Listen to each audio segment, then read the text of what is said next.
불자님들, 오늘도 마음이 무겁지는 않으십니까? 아침에 눈을 뜨자마자 벌써 머릿속에 떠오르는 그 사람 얼굴이 있으실 것입니다. 어제 나에게 던진 그 한마디, 나를 향한 그 시선, 나를 무시하는 듯한 그 태도, 밤새 뒤척이며 생각했던 그 상황들이 또다시 마음을 짓누르고 있을 것입니다. 직장에서 만나는 그 동료, 가족 중에 유독 예민한 그 사람, 동네에서 만나면 항상 기분 나쁜 말을 던지는 그 이유. 이런 사람들 때문에 하루 종일 마음이 불편하고 밤에는 잠도 오지 않고 심지어 꿈에서까지 그들이 나타나서 괴롭히지 않습니까? 그런 경험 있지 않으십니까? 상대방은 아무렇지도 않게 지내는 것 같은데 나만 혼자서 끙끙 앓고 있는 것 같은 기분. 왜 나는 이렇게 예민하게 반응하는 걸까? 왜 나는 이렇게 마음이 약한 걸까 하며 자책하기까지 하는 상황 말입니다. 하지만 불자님들, 오늘 이 시간을 통해 부처님의 지혜로 이 모든 고민에서 해방되실 수 있습니다. 생각이 많고 화가 많은 사람들, 그리고 그런 사람들 때문에 고통받는 우리 자신을 어떻게 바라봐야 하는지 부처님께서 직접 가르쳐 주신 4가지 깊은 가르침을 전해드리겠습니다. 첫 번째는 상대방의 화와 생각의 본질을 꿰뚫어 보는 지혜입니다. 두 번째는 내 마음을 지키는 방법, 즉 경계를 세우는 자비로운 방법입니다. 세 번째는 상대방을 향한 진정한 연민의 마음을 기르는 방법입니다. 그리고 네 번째는 이 모든 상황을 수행의 기회로 바꾸는 선사들의 비법입니다. 이 4가지를 제대로 이해하고 실천하신다면 불자님들은 더 이상 다른 사람의 감정과 생각에 휘둘리지 않고 오히려 그 상황을 통해 더욱 깊은 깨달음으로 나아가실 수 있을 것입니다. 첫 번째로 생각이 많고 화가 많은 사람들의 본질을 부처님의 눈으로 바라보는 지혜에 대해 말씀드리겠습니다. 금강경에서 부처님께서는 이렇게 말씀하셨습니다. 일체유의법 여몽환포영 여로여겨전 응자겨시관. 모든 유의법은 꿈과 환상, 거품과 그림자와 같고 이슬과 번개와 같으니 마땅히 이와 같이 관찰하라는 뜻입니다. 이 말씀이 무엇을 의미하는지 아십니까? 생각이 많고 화가 많은 그 사람의 모든 행동과 말들이 실제로는 꿈과 같고 거품과 같다는 것입니다. 그들이 던지는 날카로운 말, 화난 표정, 비판적인 시선, 이 모든 것들이 본질적으로는 무상하고 실체가 없는 것들이라는 뜻입니다. 저는 어느 날 한 불자님으로부터 이런 상담을 받았습니다. 시어머니가 하루도 거르지 않고 며느리인 자신을 비판하고 트집을 잡는다는 것이었습니다.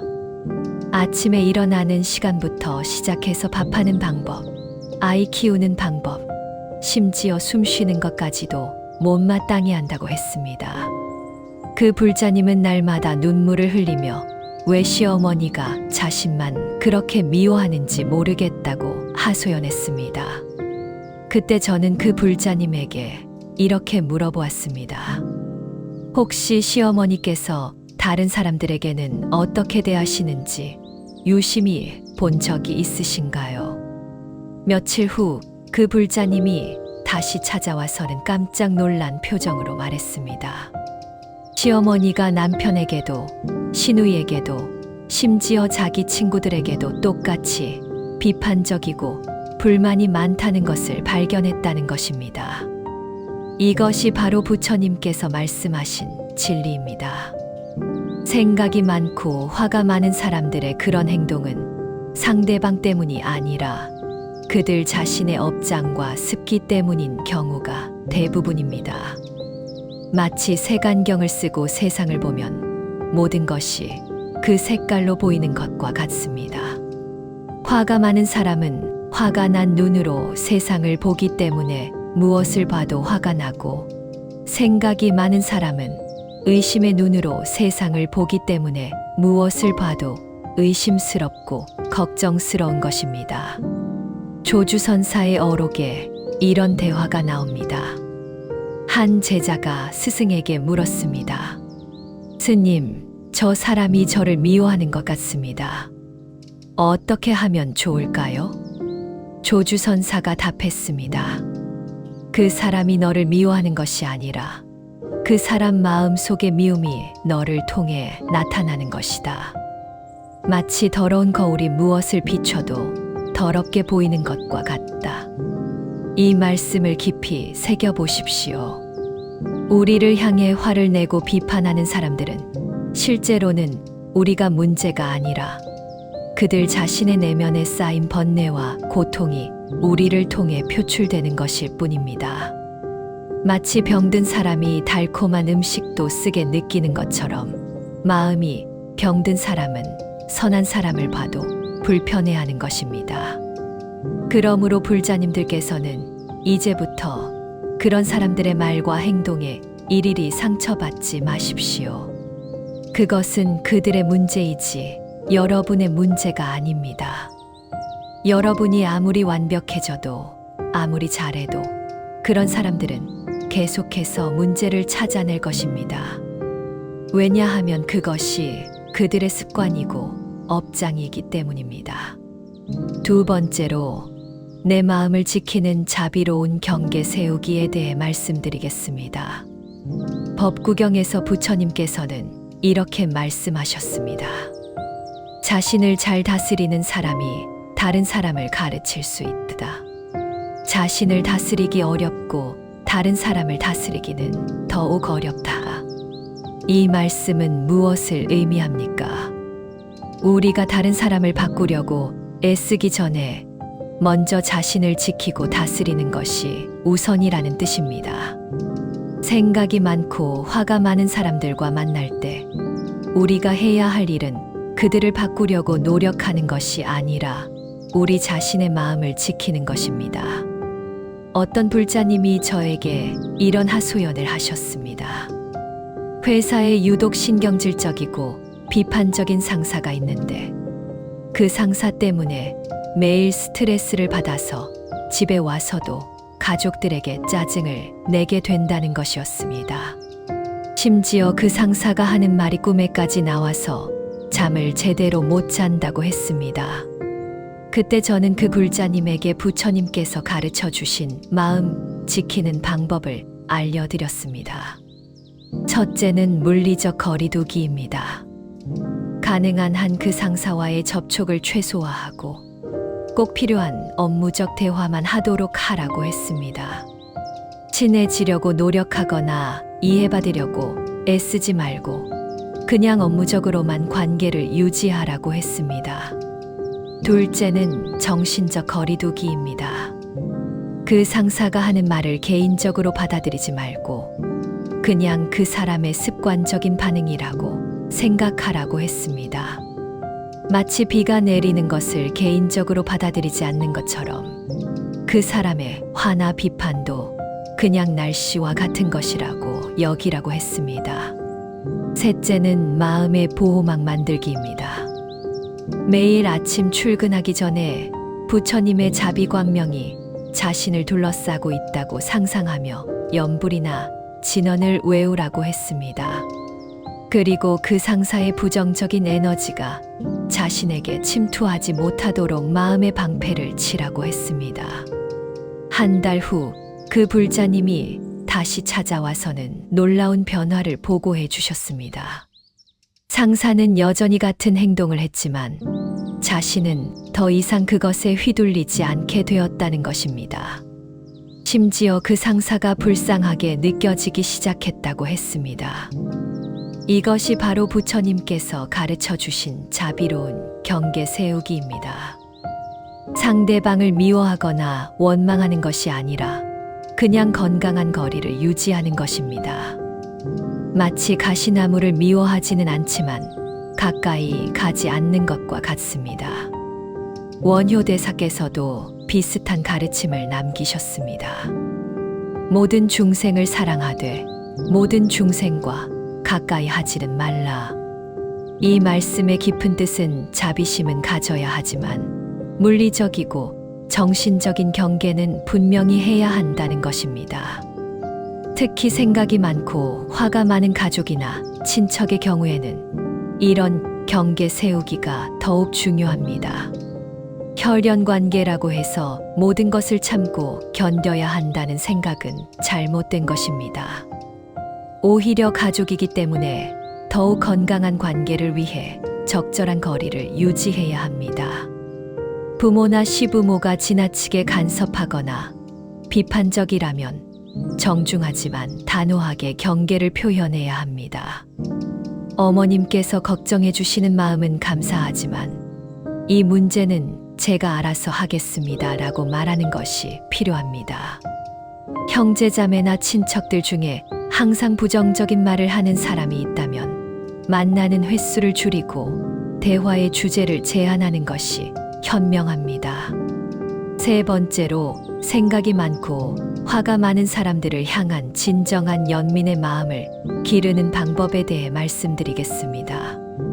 무량수경에서 부처님께서는 이렇게 말씀하셨습니다. 모든 중생이 고통받는 것을 보면 마치 자신의 고통처럼 여기고, 모든 중생이 즐거워하는 것을 보면 마치 자신의 즐거움처럼 여겨라. 이 말씀을 듣고 불자님들은 이렇게 생각하실지 모르겠습니다. 그 사람들이 나를 괴롭히는데 어떻게 연민의 마음을 가질 수 있겠는가? 오히려 그들이 고통받는 것이 속 시원하지 않겠는가?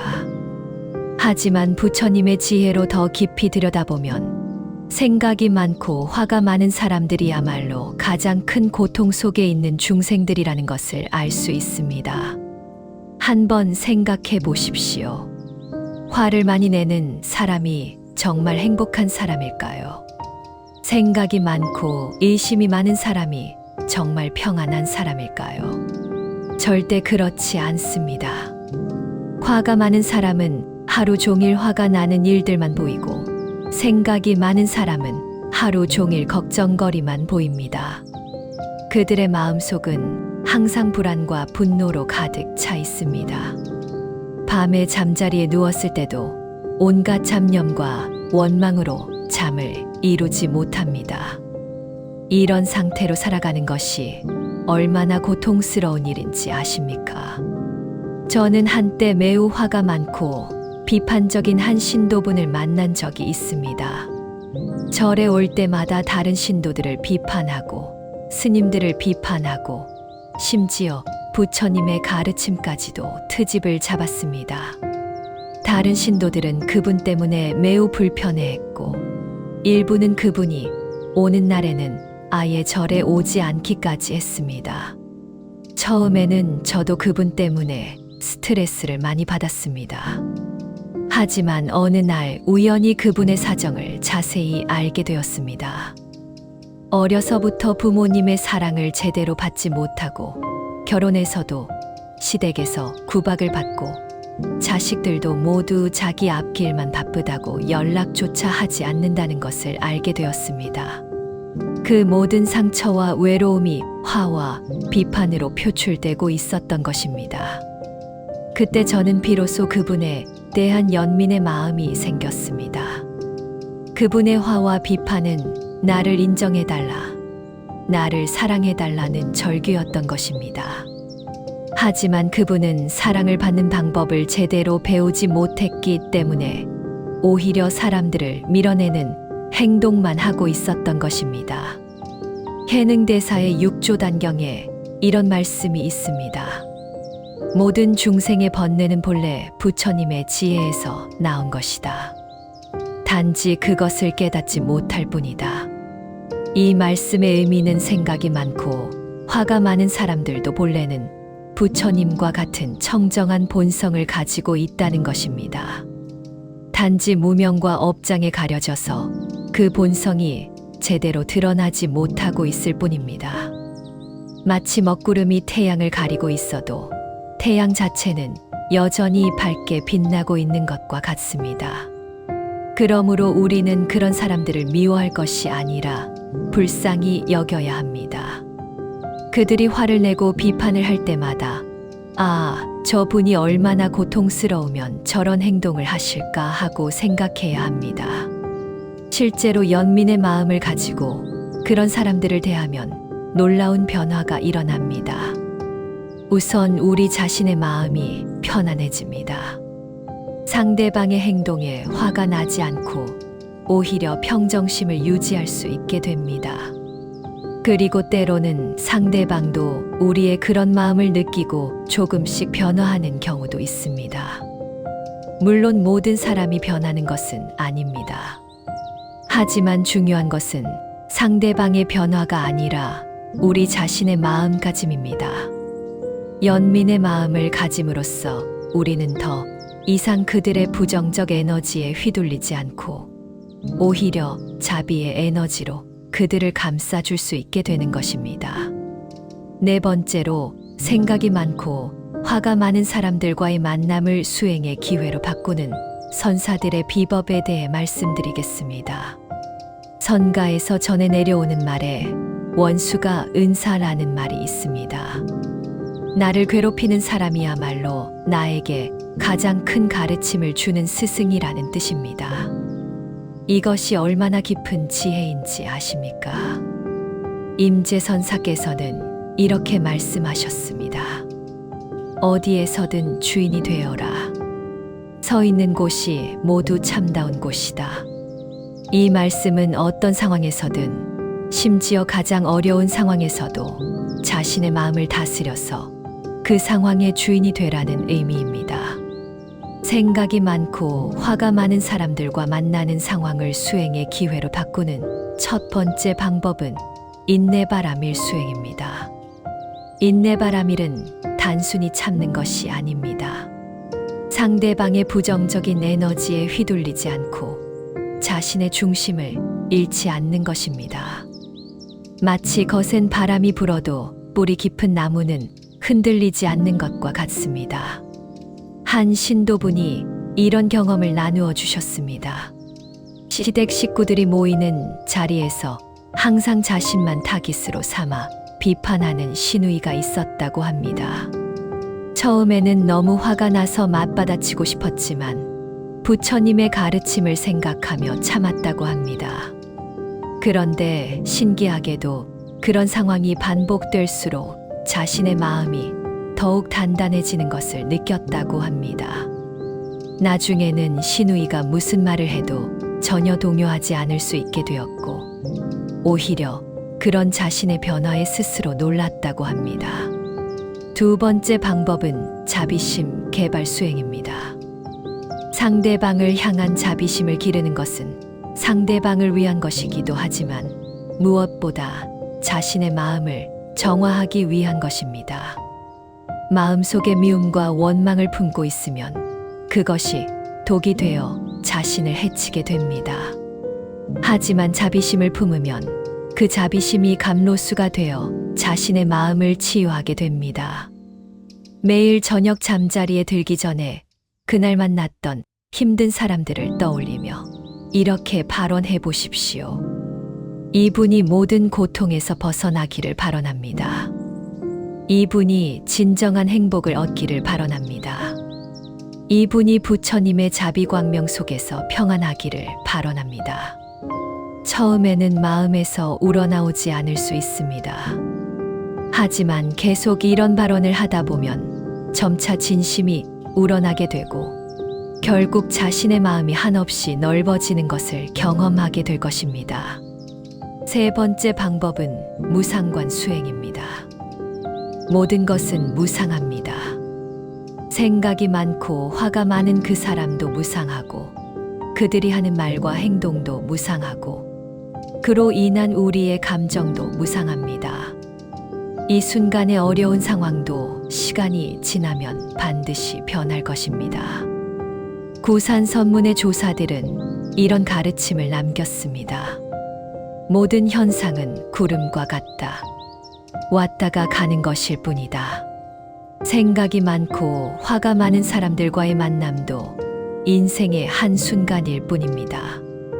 영원히 계속되지 않을 것이고 언젠가는 반드시 변할 것입니다. 이런 관점으로 보면 현재의 어려움도 충분히 견딜 수 있게 됩니다.